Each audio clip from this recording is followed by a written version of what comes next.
So when you was like, I was bored in there, bro.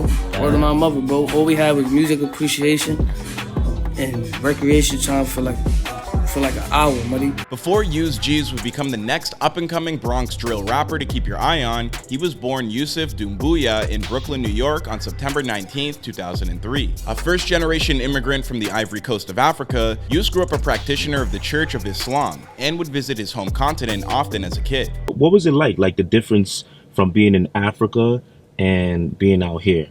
It's a big difference, man. Yeah? It's too much that we got out here that they don't got out there, feel me? But faith wouldn't keep him off the streets. And after moving from his original neighborhood to Mott Haven in the Bronx around the age of 6 or 7, Yus would have to grow up fast, joining the local gang affiliation known as Gz, one that is known for having beef with nearby rival Opps, the OGs, from SevSide, the neighborhood where drill rapper K-Flock is from. But what we do know is that his mother, having immigrated from the Ivory Coast, doesn't speak a word of English. Otherwise, he says that the earliest years of his childhood were fairly uneventful, and it wasn't until that he smoked his first blunt at the age of 14 that things began to go a little sideways. We was just little kids, just, feel me, little African kids, chilling, going to school, coming back.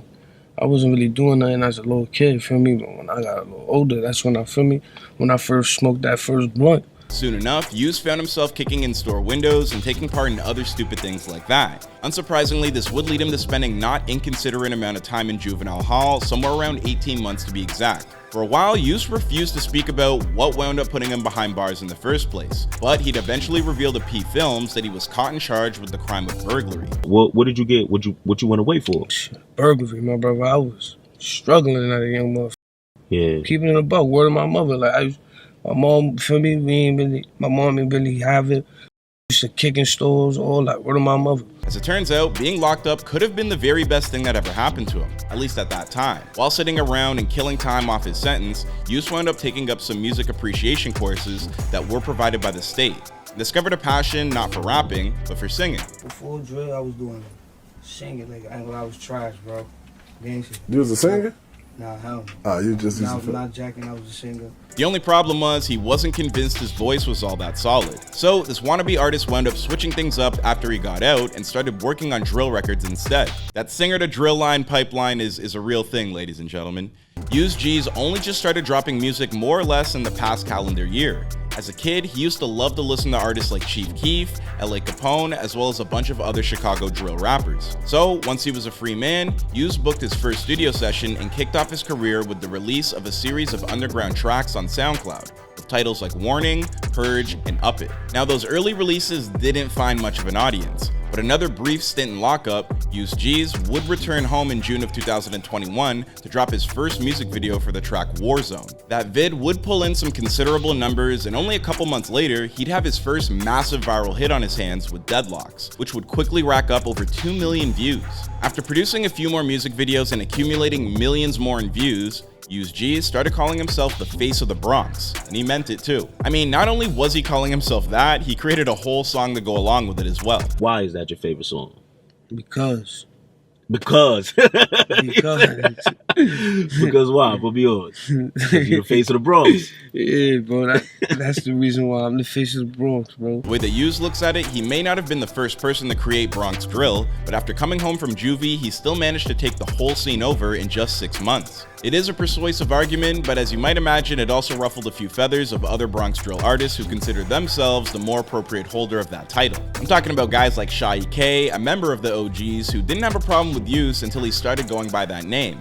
And of course, Shy K isn't the only rapper that Yus Gz is beefing with. He's been having a back and forth with K-Flock since day one of his career, leading to Yus celebrating K's eventual arrest on murder charges just a few months ago. K-Flock, bye-bye. Bye, K-Flock. K-Flock, you're fucking stupid. Stupid. Face of the Bronx, I heard. We about to go up crazy, I heard. Yo, Nesty. You know the vibes, my brother. Nesty told Sally, I got Becky. You know the vibes. Then there's Nas EBK, another promising drill artist who took dissing his Opps to the next level when he leaked all of Yus's personal info, including his social insurance number online. But Nas didn't stop there. He also wound up using that information to enlist Yus in the Navy. and posted the entire process on his Instagram story. He was not in the streets, man. Najee BK be fooling people out here.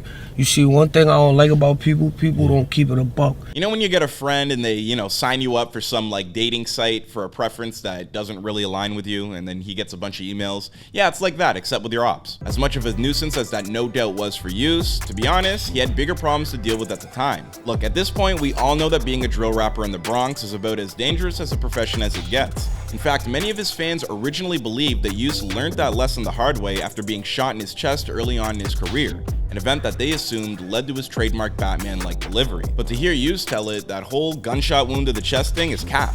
Did you feel like you had to kind of like start moving different, like protecting yourself more, just trying to stay away, focus on what you got to do? Yeah, type. Yeah. Gotta be more on my P's and Q's, man. Well, one may have been, but what happened next was not. Not long after denying having ever been shot, more rumors started flying around that Yus caught a bullet once again in an attack in early 2022. And as it turns out, this time it was true. On March 25th, 2002, Yus was hanging around East 144th Street early in the morning when he was ambushed and shot multiple times, once in the back and once in the butt. Thankfully, Yus was rushed to Lincoln Medical Center for treatment, where he was able to make a full recovery. Of course, that didn't stop the rumor mill from proclaiming his death, but Yus made sure to hop on Instagram as soon as possible to let everybody know that he was still alive and kicking. After it all went down, Yus refused to cooperate with police when they asked for help in figuring out who attacked him. Instead, he got right back to the studio and has been steadily releasing new music and videos all year. I mean, this dude got shot twice and he never skipped a month. I mean, kudos to this man.